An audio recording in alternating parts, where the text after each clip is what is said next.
Honda ZR-V, model yang betul-betul rare dekat dalam Malaysia. Boleh kira ada berapa income yang selesa kalau korang nak beli sebuah Honda ZR-V. Jom kita breakdown. Model Recon harga bermula RM169,000. Kalau dah siap register lebih kurang RM180,000. Deposit kalau 10% RM18,000. Engine 1.5, road tax RM120. NCD kalau ada 55%. Insurans RM2,231.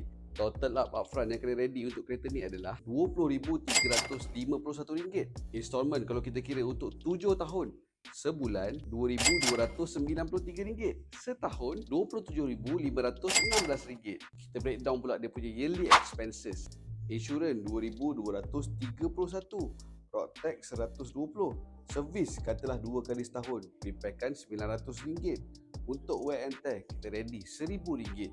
Total up dia punya yearly expenses adalah RM4,251. Campurkan yearly expenses dengan yearly installment, maka dapatlah RM31,767. Bahagikan pula dengan 12 bulan. Jadi sebulan kena prepare RM2,647. Berapa income yang selesa? Let's say nak gunakan 30% daripada income. Sebulan income kena ada RM8,823. Kalau nak gunakan 20% sahaja daripada income, sebulan income kena ada RM13,235.